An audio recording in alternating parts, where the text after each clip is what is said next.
Is Europe in danger? Some say yes, some say no. But one thing is certain.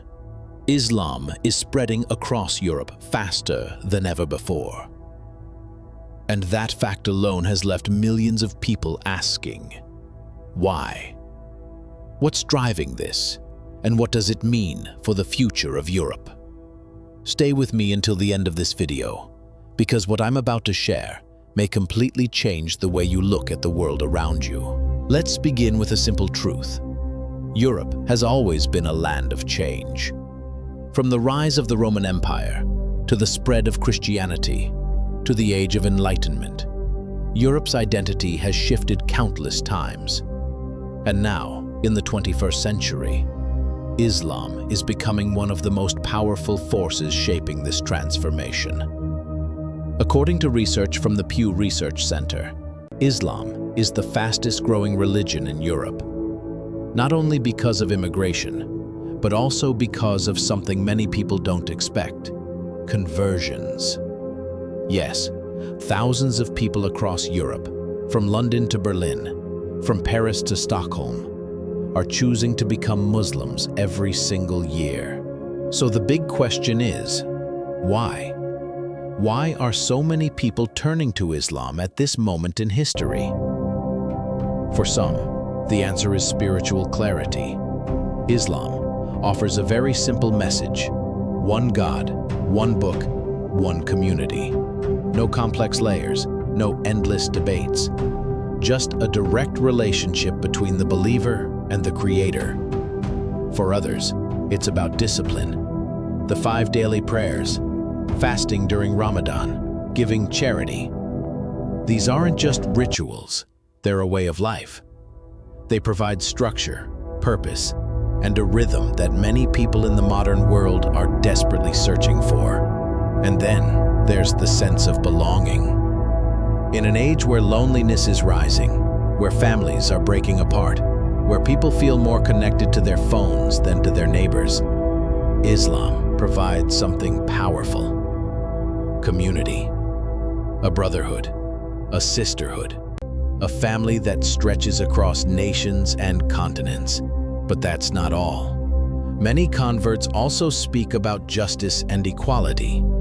The idea that every person, rich or poor, black or white, male or female, stands equal before God. And in a world where inequality and discrimination are still alive, that message resonates deeply. Now some may ask, does this mean Islam is better than other religions? That's a complicated question. For those who convert, the answer is yes, because Islam gave them something they felt was missing. But that doesn't mean other religions don't carry wisdom or beauty. Christianity, Judaism, Buddhism, Hinduism, they all inspire millions around the world. What makes Islam different in Europe today is timing. People are turning towards it at a moment when Western societies are searching for new answers. But this growth hasn't come without resistance. Let's be honest, for many Europeans, the rise of Islam feels like a threat. Headlines scream about Islamization, politicians warn of cultural collapse, and some fear that traditional European values are disappearing. And in some ways, that fear is understandable. Change is always scary. When Christianity spread across Europe centuries ago, it replaced old pagan traditions. When secularism grew after the Enlightenment, it challenged Christianity itself. Now Islam is stepping onto the stage, and naturally, there's tension. But here's the truth. Islam is not destroying Europe. It's reshaping it. Cultures mix, identities evolve, and societies adapt. Europe today is not the Europe of 100 years ago, and it will not be the same 100 years from now. So the real question is not, is Europe in danger, but rather, what kind of future will Europe choose? Let's explore a few possibilities. Scenario 1. Fear and division. If mistrust continues to grow, Europe could become more divided than ever before. Walls between communities, extremist movements rising on both sides, and politics driven by fear. This is the dark path, one where suspicion replaces dialogue. Scenario 2. Integration and dialogue. Imagine a Europe where Muslims and non-Muslims work together, not against each other, where mosques and churches stand side by side, where diversity is not seen as a weakness, but as a strength. This is possible, but it requires courage, leadership, and understanding. Scenario 3. A new European identity. This one may surprise you. Some scholars believe Europe will eventually stop defining itself as Christian or secular. Instead, it may see itself as a mosaic, a collection of cultures and faiths, where Islam is simply one piece of the puzzle. Which path will Europe choose? That depends not on statistics, but on people, on you, on me, on every person watching this transformation unfold. Now let's go even deeper. What happens when a society resists change? History shows us that resistance often makes the change even stronger. In France, bans on religious clothing haven't stopped Islam from growing. In Germany, debates about immigration haven't slowed conversion rates.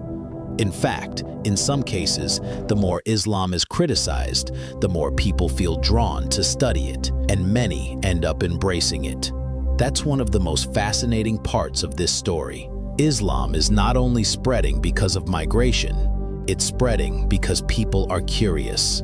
They read the Quran, they study the Prophet's life, and they find something that touches their hearts. And that is something no law, no ban, and no border can stop. So let's come back to the original question. Is Europe in danger? The answer is not black and white. If by danger you mean losing old traditions, then yes, some traditions may fade. But if by danger you mean collapse, destruction, chaos, then no, Europe is not in danger. Europe is evolving, just like it has for thousands of years. The Roman Empire fell, Christianity rose, secularism spread. Now Islam is becoming part of the story, and the story will keep moving forward.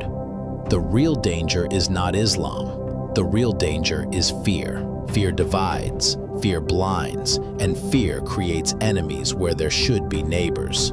But hope builds bridges. Hope creates communities. Hope makes it possible for Europe to not just survive change, but thrive because of it. So, what do you think? Is Europe really in danger, or is it simply entering a new chapter of history? Let me know your thoughts in the comments below. And if you found this discussion valuable, don't forget to hit that like button, subscribe, and turn on the bell icon so you never miss a story like this again. Until next time, stay curious, stay informed, and never stop asking the big questions.